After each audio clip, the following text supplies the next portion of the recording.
جس دین متین کے ہم ماننے والے ہیں وہ دین بڑا خوبصورت ہے، دین بڑا آسان ہے اور بڑا سیدھا سادہ ہے۔ اس کے اندر نہ تکلف ہے، نہ کسی قسم کی کوئی پریشانی ہے، نہ کسی قسم کا کوئی الجھاؤ ہے۔ دین کی تشریحات کرنے والے بعض لوگ اس کی تشریحات اتنی مشکل کرتے ہیں، اور دین پر عمل کرنے والے لوگ بعض اوقات اتنے مشکل احکام کی طرف توجہ کرتے ہیں کہ جو نیا آنے والا آدمی ہے وہ پریشان ہو جاتا ہے۔ کچھ چیزوں کو اتنا مشکل بنا کر پیش کیا جاتا ہے کہ اگر کسی کو بطور مبلغ کے دعوت دین دی جائے تو وہ ڈر جاتا ہے کہ میں اتنا مشکل کام کس طرح کر کے کروں گا۔ میرے نبی کریم صلی اللہ علیہ وسلم کے بارے میں صحیح بخاری شریف میں جو لفظ سیدہ عائشہ صدیقہ رضی اللہ تعالی عنہا سے مروی ہیں، اس میں حضرت عائشہ صدیقہ فرماتی ہیں، اور کثیر محدثین نے اس کو نقل فرمایا ہے کہ نبی پاک صلی اللہ علیہ وسلم کو اگر دو چیزوں میں سے اختیار دیا جاتا اپنی امت کے لیے کسی چیز کو اختیار کرنے کا، تو رسول پاک صلی اللہ علیہ وسلم ان دونوں چیزوں میں سے جو آسان ہوتی تھی اپنی امت کے لیے اسے اختیار فرمایا کرتے تھے۔ اور سرور کائنات صلی اللہ تعالی علیہ وآلہ وسلم نے جب لوگوں کو بھیجا مختلف علاقوں کے اندر، بعض گورنر گئے، جیسے کہ یمن کے اندر حضرت معاذ ابن جبل گئے، مولا علی شیر خدا گئے، جب مجاہدین گئے تو نبی پاک صلی اللہ علیہ وسلم نے ان سے فرمایا تھا کہ لوگوں کو خوشخبریاں دینا، نفرت نہ دلانا، لوگوں کو دین کی خوبیاں بتانا، دین کے قریب کرنا، دین سے دور نہ کرنا۔ اللہ تبارک و تعالیٰ نے قرآن مجید کے اندر بہت ساری چیزیں بیان کی ہیں، ہر چیز پر مر مٹنے کو دل کرتا ہے، لیکن ذرا اس آیت کا بھی ذائقہ لیجئے گا جو میں نے سورہ بقرہ کی آیت نمبر 185 کا ایک حصہ تلاوت کیا، اس کا بھی ذرا ذائقہ لیجئے گا کہ حکم دینے والا رب کیا فرماتا ہے، دین بھیجنے والا مالک کیا فرماتا ہے۔ اس آیہ مبارکہ کا جو حسن ہے وہ میرا خیال ہے کہ اگر ہم اس کو سمجھ لیں تو شاید کئی راتیں ہمارے کلیجے کو یہ آیت ٹھنڈا رکھے، اور ایک بار پڑھنے کے بعد ہو سکتا ہے کہ درجنوں دنوں تک اس کا ذوق ہمارے دل میں سلامت رہے۔ انداز دیکھیے گا، فرمایا یرید اللہ بکم الیسر، فرمایا تمہارا رب تمہارے اوپر آسانی کرنا چاہتا ہے۔ ختم ہو گئی بات، تمہارا رب تمہارے اوپر آسانی کرنا چاہتا ہے۔ ولا یرید بکم العسر، تمہارا رب تم پر مشکل نہیں کرنا چاہتا۔ اللہ تمہارے لیے آسانیاں فرمانا چاہتا ہے، تمہارے لیے دشواری نہیں کرنا چاہتا۔ تو جو پیغام دینے والا ہے جب وہ کہتا ہے کہ میں کرنا ہی آسانی چاہتا ہوں، اب آپ میری بات کو سمجھیں، جب مالک کسی پر آسانی کرنا چاہے، جب اللہ ہی اپنے بندوں پر آسانی کرنا چاہے تو پھر مشکل ہو سکتی ہے۔ فرمایا میں چاہتا ہوں تم پر آسانی کرنا، تم پر مشکل کرنا نہیں چاہتا۔ دین بڑا آسان ہے، دین بڑا واضح ہے، دین بڑا خوبصورت اور کھلا ہوا ہے اور سیدھا ہے۔ کیونکہ آج شوق ہے لوگوں کو، میں ایک بات کی سالوں سے نشاندہی کر رہا ہوں کہ بحث بہت زیادہ ہونے لگی ہے، اس پر بھی 20 مقالے ہوں گے، اس پر بھی 9 گھنٹے کی تقریر ہوگی، فلانی بات پر بھی آپ ضرور کریں، علمی باتیں بیان ضرور کریں، پر یہ انداز اختیار نہ کریں کہ کسی کو محسوس ہو کہ یہ چیز الجھی ہوئی ہے، سلجھنے میں وقت لگے گا۔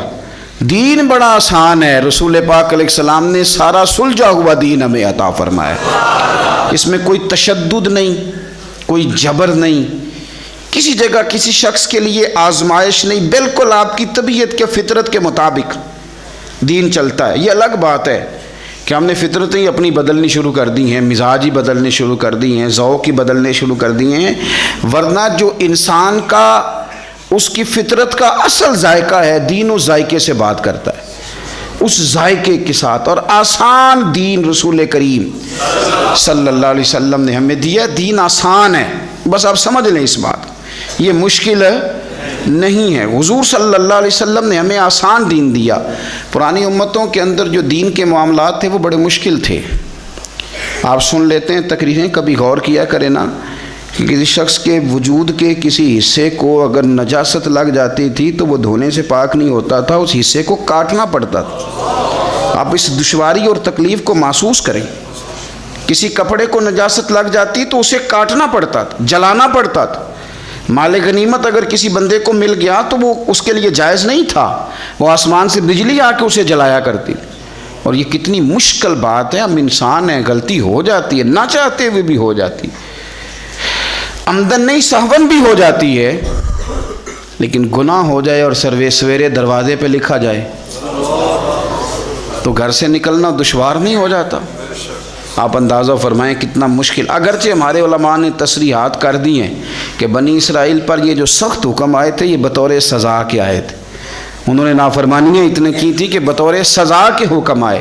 آپ دیکھیں ان کے لیے یہ حکم تھا کہ اگر تم نے کہیں نماز پڑھنی ہے تو اس مخصوص جگہ پہ پڑھو گے جو جگہ نماز کے لیے, عبادت کے لیے مخصوص کر دی گئی ہے. تیرے میرے لیے یہ حکم نہیں ہے. تیری گاڑی میں پانی کی بوتل ہے, مصلی ہے, نماز کا وقت آ گیا, وضو کر, جہاں بھی تو چاہے مصلی بچھا کے نماز پڑھ, رب اسے قبول فرما لے. یہ آسانی کر دی دین نے.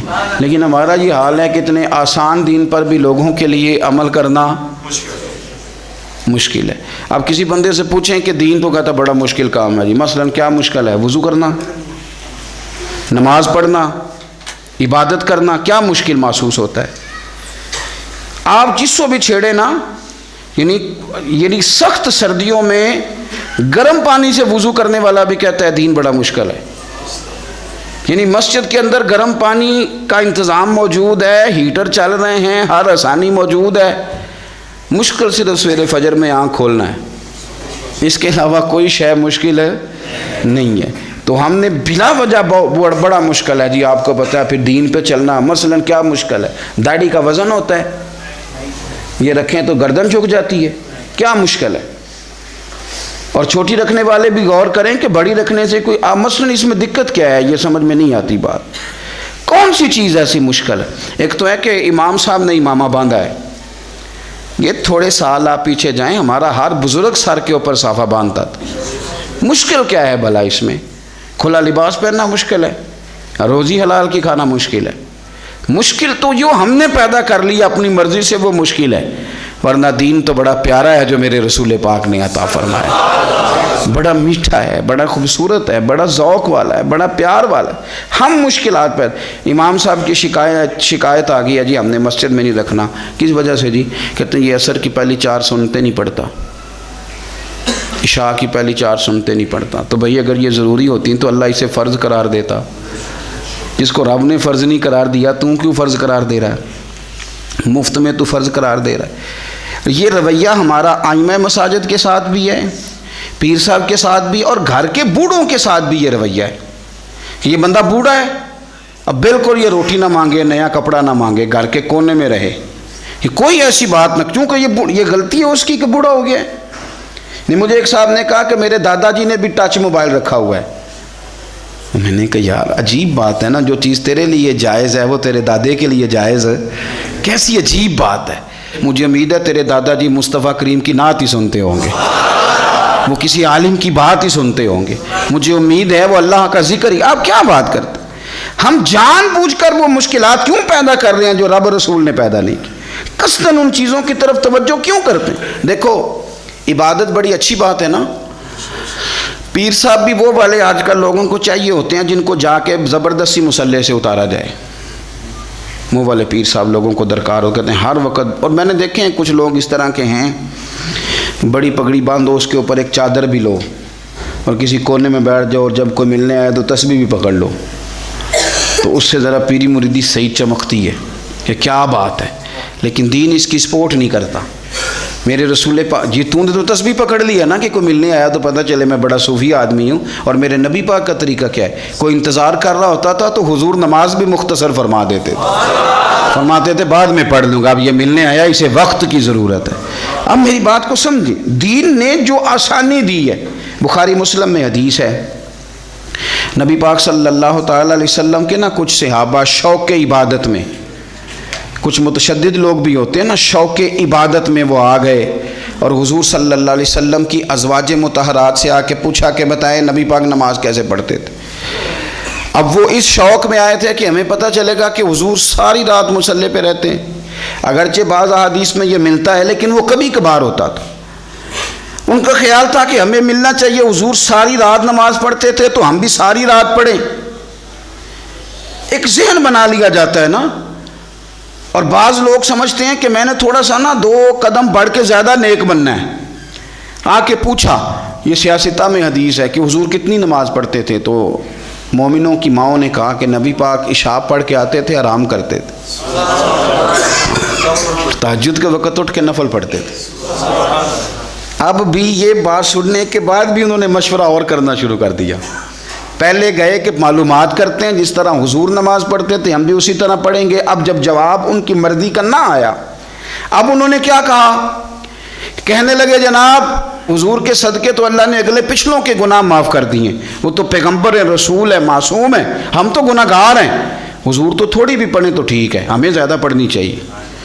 ایک کہنے لگے میں ساری رات نفل پڑھوں گا، دوسرے کہنے لگے میں تو ہر روز روزہ رکھا کروں گا، تیسرے نے کہا کہ میں شادی نہیں کروں گا، اکیلا ہی رہوں گا، عبادت ریاضت میں رہوں گا۔ اللہ کے رسول صلی اللہ علیہ وسلم نے بات سن لی، اور حضور نے بات سن کے بڑے ٹھنڈے اور بڑے میٹھے انداز میں فرمایا، میں تم سب سے زیادہ رب کو جانتا ہوں اور میں تم سب سے بڑھ کر اپنے رب سے ڈرتا ہوں۔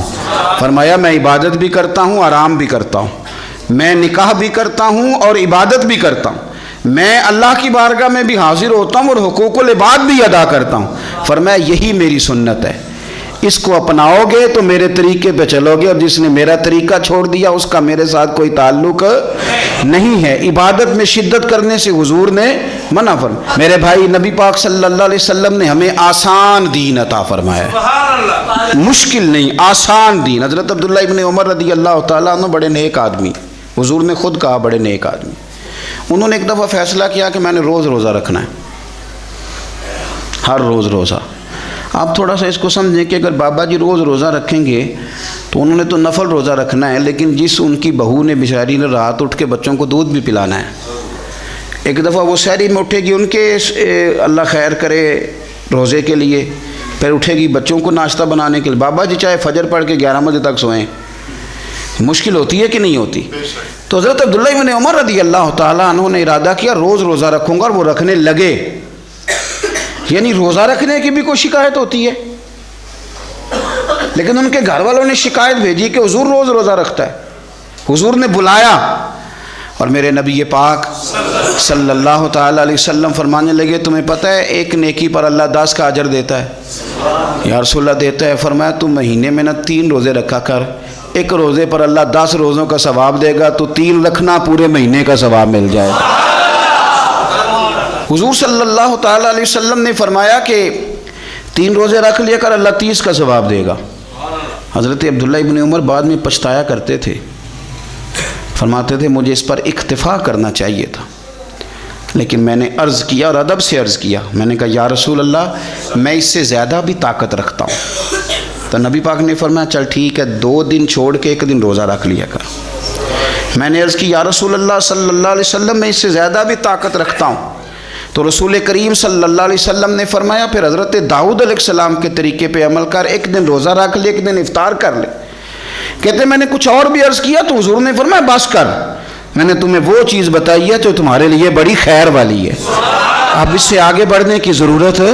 یعنی روز روزہ دیکھیں نا، روزہ رکھنے کی بھی کوئی شکایت ہے، لیکن یہ دین اتنا مشکل نہیں جتنا ہم اس کے لیے مشکلات پیدا کر لیتے ہیں۔ حضرت زینب رضی اللہ تعالیٰ عنہ نے مسجد نبوی کے 2 ستونوں کے درمیان رسی بندھوا دی تھی کہ جب تھک جاؤں گی نا میرے سے کھڑا نہیں ہوا جائے گا، تو میں رسی کے ساتھ لٹک جاؤں گی، پر میں نے نفل زیادہ پڑھنے۔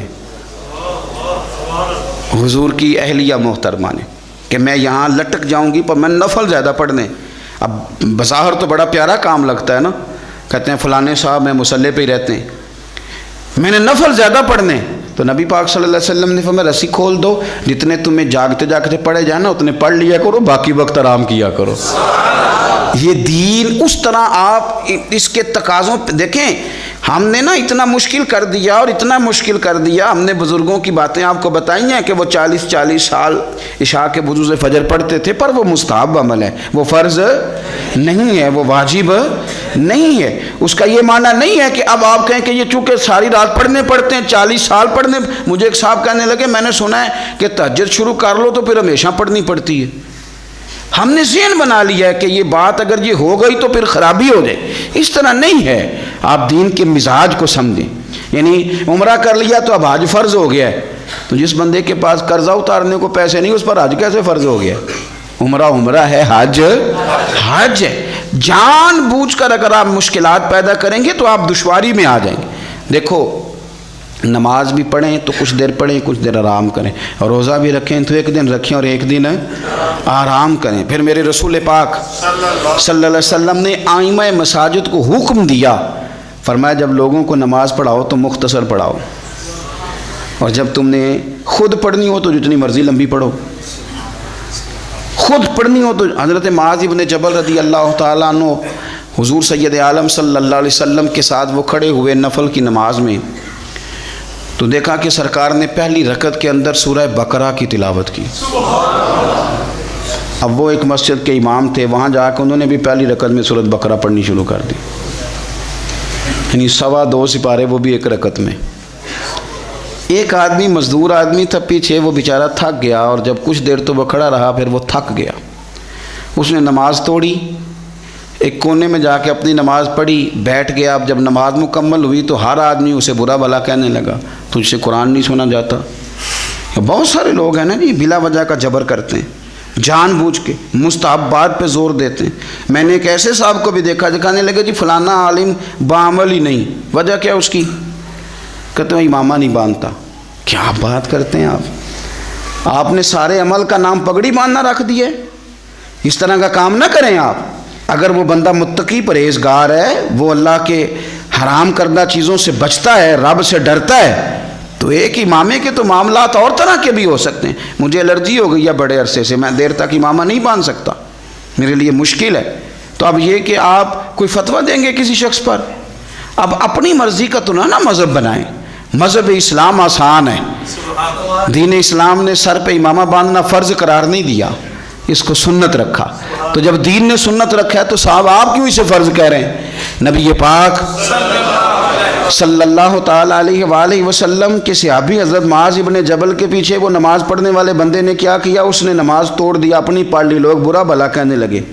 اب وہ شخص اکیلا تھا، پریشان ہو گیا، اب اس کے اندر تو کچھ اور تھا نہیں، تھکا ہوا تھا۔ اس نے کہا یار تم نے مجھے بہت تکلیف دی، میں اب حضور کی بارگاہ میں جاؤں گا۔ جا کے عرض کی یا رسول اللہ صلی اللہ علیہ وسلم، میں اونٹ چرانے والا آدمی ہوں، میں تھک جاتا ہوں، تکلیف میں ہوں۔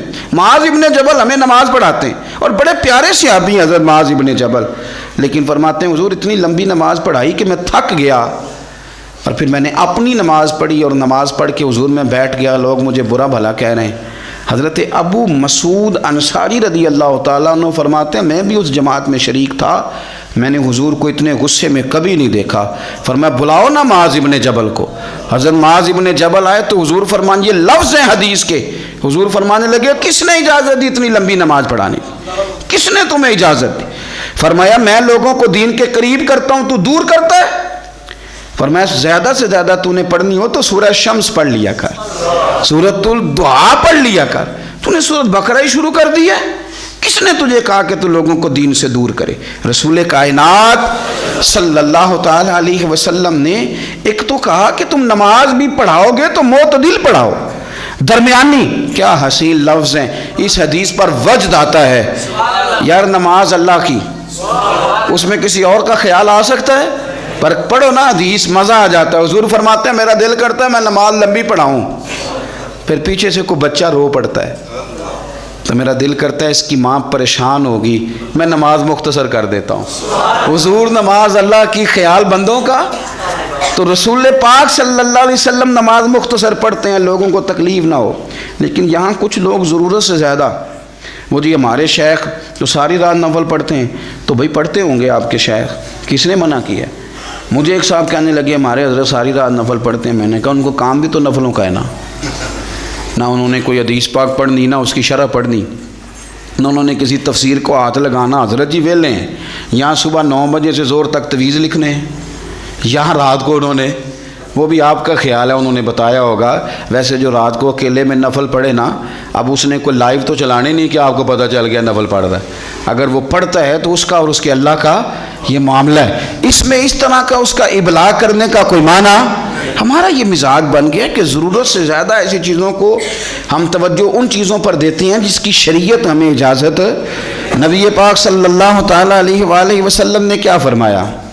حضور نے فرمایا دسترخوان پہ کھانا چنا ہو اور تمہیں بھوک لگی ہو، یعنی یہ مسئلہ روٹی کا ہے۔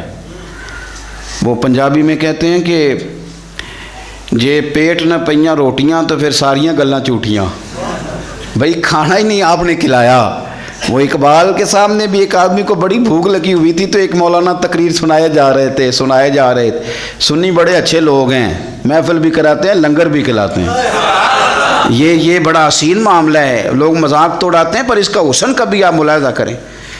اقبال کے سامنے تقریر کیے جا رہا ہے مولانا صاحب، اور بندے کو بھوک لگی، وہ بڑا پریشان ہے کہ اب یہ چھوڑے تو روٹی بھی کھاؤں میں، بھوک شدت سے لگی ہو تو کچھ سوچتا ہی نہیں۔ تو وہ اقبال نے جب دیکھا تو اقبال کہنے لگے مولانا فاقہ کش کو درس شریعت سے کیا غرض، اس فاقہ کش کو درس شریعت سے کیا غرض، اس کے شکم کی آگ کو تو روٹی چاہیے، اسے روٹی دے لے پھر دین بتانا، مہربانی کر روٹی کھلا لے پھر اگلی بات کرنا۔ میرے بھائی غور کریں میری بات، اس لیے صوفیاء لنگر کا اہتمام بہت زیادہ کرتے کثرت کے ساتھ، اگر بھوک لگ جائے گی تو بڑے کام رہ جائیں۔ سیاستہ کی روایت عرض کر رہا ہوں، حضور فرماتے ہیں روٹی لگی ہے، ادھر عشاء کی جماعت کھڑی ہو گئی، شارحین نے لکھا ہے شرط یہ ہے کہ بھوک شدید لگی ہو، شدید بھوک ہو، ہلکی بھوک پر یہ حکم نہیں، شدید بھوک لگی ہو، کھانا لگ گیا، ادھر جماعت تیار ہو گئی تو مدینے والے رسول فرماتے ہیں تو پہلے روٹی کھا لے پھر نماز میں شامل ہو جائے۔ اتنا سوکھا دین، اتنا آسان دین، اتنا مزیدار دین، اور یار اس سے تو پیارا دین کہاں سے لائے گا جو تیری بھوک کا بھی خیال رکھتا ہے، جو تیری بھوک تک کا خیال رکھتا ہے، تیری بھوک تک کا کہ اس نے روٹی کھانی ہے پھر تجھے اگلی بات بتا۔ اتنا پیارا دین بھی کہیں سے ملے گا؟ میرے رسول کریم صلی اللہ علیہ وسلم نے درجہ بدرجہ ہمیں، یہ نماز تراویح کا معاملہ ہے نا جی، تو حضور نے ایک دن نماز تراویح پڑھائی تو بہت سارے لوگ آ گئے، اگلے دن دوسرے دن تراویح کے لیے حضور باہر آئے، جماعت کرائی تو اور زیادہ لوگ آ گئے، تیسرے دن جماعت کرائی تو چوتھے دن مسجد بھر گئی، حضور باہر ہی نہیں آئے جماعت کرانے کے لیے، لوگ انتظار کرتے رہے، حضور نہیں آئے۔ اگلے دن حضور فجر میں تشریف لائے تو فرمایا مجھے پتا تھا تم میرا انتظار کر رہے اور تم بہت سارے آئے ہو، مجھے پتا تھا، بے خبر ہو جو غلاموں سے وہ آقا کیا ہے، مجھے پتا تھا تم آئے ہو۔ فرمایا میں آیا اس لیے نہیں کہ کہیں یہ 20 رکعتیں تم پر فرض نہ کر دی جائیں، تم مشکل میں آ جاؤ گے، مشکل ہو جائے گی تمہارے لیے۔ اب تراویح سنت ہے، یعنی کسی وجہ سے رہ بھی جائے تو وہ والا جرمانہ نہیں جو فرض رہنے کا جرمانہ ہے، تو اگر وہ فرض ہو جاتی، میرے رسول پاک علیہ السلام نے ہمیں باتیں، یہ عدم تشدد، آپ یقین کریں کچھ لوگ نا ادب سکھا رہے ہوتے ہیں تو لگتا ہے یہ گولی بھی مار دیں گے ساتھ، اوے تجھے پتہ نہیں کہاں کھڑا ہے تو، او بھائی ٹھہر جا یار، تم کیا بندوق کے زور پہ بات کرے گا؟ یہ میرے ساتھ تو خیر لوگوں کا پیار بڑا زیادہ ہے، پھر بھی کچھ لوگ ٹائم لینے آتے ہیں تو حکم کرتے ہیں، کہتے ہیں جی کوئی ٹائم دے دے، محفل یہ تسا نا ٹائم تھا محفل ہی نہیں کرانی۔ اور میں نے کہا میں جب پیدا نہیں ہوا تھا تب محفلیں نہیں ہوتی تھی، مرنے کے بعد نہیں ہوں گی۔ آپ گن پوائنٹ پہ کیوں اس طرح کی باتیں کرتے؟ گن پوائنٹ پہ ایسی بلیک میلنگ کہ بندہ مجبور ہو جائے۔ سرور کائنات صلی اللہ علیہ وسلم نے عدم تشدد کی بات کی۔ یہ حدیث بخاری میں موجود ہے، لیکن اس کا پہلا حصہ ابو داؤد شریف میں، ایک بدو آدمی دیہاتی مسجد میں آیا، چونکہ عرب میں مسجدیں تھی ہی نہیں، اب تو اللہ کے فضل سے ہر آدمی کو مسجد کے آداب کا پتہ ہے، عرب شریف میں مسجدیں کوئی نہیں تھی، نئی بنی ہیں، لوگوں کو آداب بھی نہیں آتے۔ وہ پہلے تو آیا تو ایک کونے میں 2 نفل پڑھے، اور نفل پڑھنے کے بعد دعا بڑی انوکھی مانگی، کہنے لگا اے اللہ ایک میرے اوپر رحم فرما اور ایک اپنے نبی پاک صلی اللہ علیہ وسلم پہ رحم فرما، اور کسی پہ نہ کرنا معاذل۔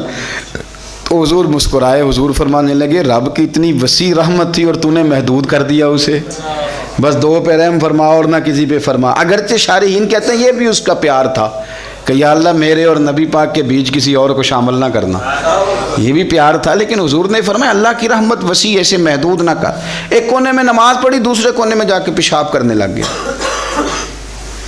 صحابہ دوڑے کہ اسے پکڑتے ہیں اور مارتے ہیں, اس کی تھوڑی مرمت کر, کو پتہ نہیں مسجد ہے. نبی پاک صلی اللہ علیہ وسلم نے فرمایا ٹھہر جاؤ, اسے پیشاب کر لینے دو. آپ کو بتاؤں اس حدیث پر بڑی بڑی یونیورسٹیوں میں ریسرچ ہوئی. اتنا بڑا فیصلہ, اتنا بڑا فیصلہ. بہت بڑے لوگ جو میڈیکل سے تعلق رکھتے تھے, مسانے پر بات کرتے تھے, انسانی مسانے پر, انہوں نے کہا کمال ہو گئی. اگر انسان کو بیچ میں پیشاب روکنا پڑ جائے تو بڑی شدید بیماریوں کا شکار ہو جاتا.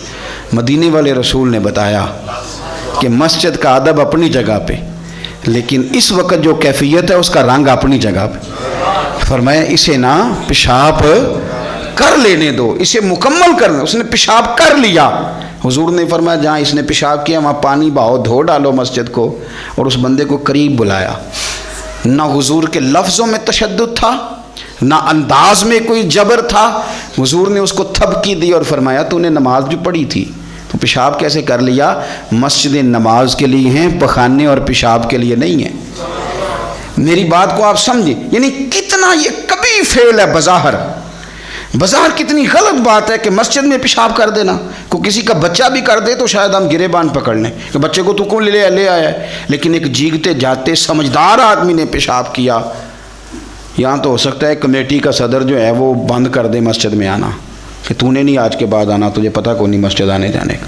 بھائی جو ٹھنڈا اور میٹھا دین میرے رسول پاک نے عطا فرمایا اس کی قدر کرو, اس کو سمجھو, اس کی خوبصورتی پر غور کرو. ایک حدیث پڑھنے لگا ہوں میں سیاستہ سے.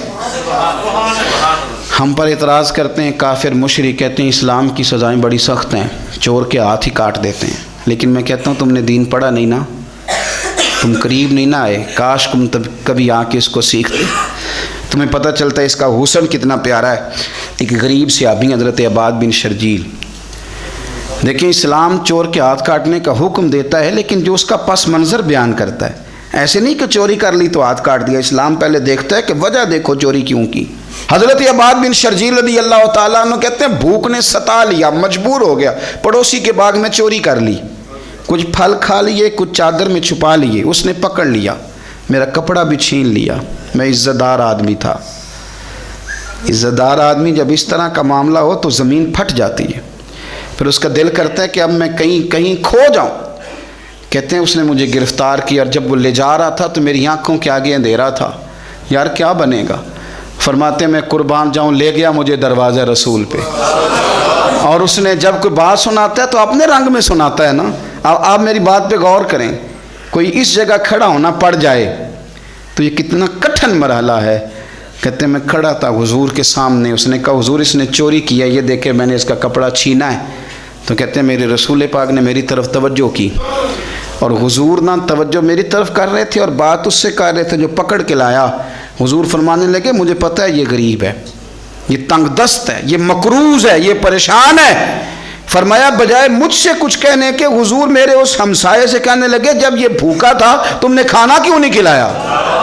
جب یہ ننگا تھا تم نے کپڑا کیوں نہیں پہنایا؟ کیا انداز ہے بات کرنے کا. فاضل بریلوی فرماتے ہیں چور حاکم سے چھپا کرتے ہیں یا اس کے سوا, تیرے دامن میں چھپے چور انوکھا تیرا. اور ایک پنجابی کا شاعر کہتا ہے میں قابل رحم سوالیاں, للہ میری امداد کرو, میں پتلا جرم خطا دا ہاں, تیرا چوراں پر سینہ زور نہیں. نبی پاک صلی اللہ علیہ وسلم فرمانے لگے اب چور کی سزا کا اعلان ہونے لگا. جہاں مجرم کو ملتی ہیں جزائیں بھی عطائیں بھی, مدینے میں جو لگتی ہے عدالت ہو تو ایسی ہو. حضور نے سزا کا اعلان کیا. فرمایا تو پکڑ کے لے نہیں سے؟ حضور ہاں. فرمایا اس کا کپڑا بھی واپس کر.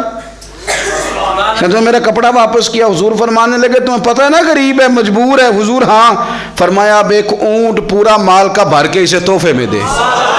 جہاں مجرم کو ملتی ہیں جزائیں بھی عطائیں بھی, مدینے میں جو لگتی ہے عدالت ہو تو ایسی ہو. آسان دین, پیارا دین, درد والا دین, تیری ہر مجبوری کو سمجھنے والا دین, تیری ہر کمزوری کو پر غور کرنے والا دین, تیرے ہر دکھ پر مرہم رکھنے والا دین. او یارو کہیں اور سکون نہیں ملے گا۔ وہ دیکھو مرد کلندر اقبال لاہور میں بیٹھ کے مدینے کی طرف منہ کر کے کہتے ہیں نہ کہیں جہاں میں امان ملی، جو امان ملی تو کہاں ملی میرے جرم خانہ خراب کو۔ لفظ دیکھیں کتنے عجیب ہے، میرے جرم حضور خانہ ہی خراب ہو گیا میرے جرم نہ جہاں میں کہیں بھی امان ملی، جو امان ملی تو کہاں ملی میرے جرم خانہ خراب کو تیرے عفو بندہ نواز میں، میرے جرم خانہ خراب کو تیرے عفو بندہ نواز میں۔ حضور جو میرا خانہ خراب ہو گیا یہ کہیں اور بچ نہیں سکتا، یہ آپ ہی بندہ نوازی کریں گے تو کرم ہوگا۔ میرے جرم خانہ خراب کو تیرے عفو بندہ نواز میں۔ اور فاضل بریلوی فرماتے ہیں میں مجرم ہوں آقا مجھے ساتھ لے لو، میں مجرم ہوں آقا مجھے ساتھ لے لو، کہ رستے میں ہیں جا بجا تھانے والے۔ حضور بڑے بڑے ایس ایچ او بڑے بڑے تھانے والے بیٹھے ہیں، پکڑ لیں گے کیونکہ مجرم جو ہوا، بچیں گے کیسے؟ سونے تو ساتھ لے لینا، ہمیں ڈر آتا ہے۔ میں مجرم ہوں آقا مجھے ساتھ لے لو، کہ رستے میں ہیں جا بجا۔ دین بڑا آسان ہے، آپ کوئی بھی اور طریقہ اپنائیں گے تو مشکل میں آ جائیں گے۔ کوئی بھی دنیا داری کا، برادری کا، قبیلے کا کوئی بھی اور طریقہ اپناؤ گے الجھ جاؤ گے۔ بچنا ہے، ٹھنڈا رہنا ہے، میٹھا رہنا ہے، زندگی کو آسان کرنا ہے، مرنے کو آسان کرنا ہے، آخرت کو آسان کرنا ہے، تو میرے نبی نے جو آسان دین دیا اس دین پر عمل کرنا شروع کر۔ آسان دین حضور نے ہمیں عطا کیا۔ اللہ تعالیٰ توفیق عمل عطا فرمائے۔ آخر دعوانا ان الحمد للہ۔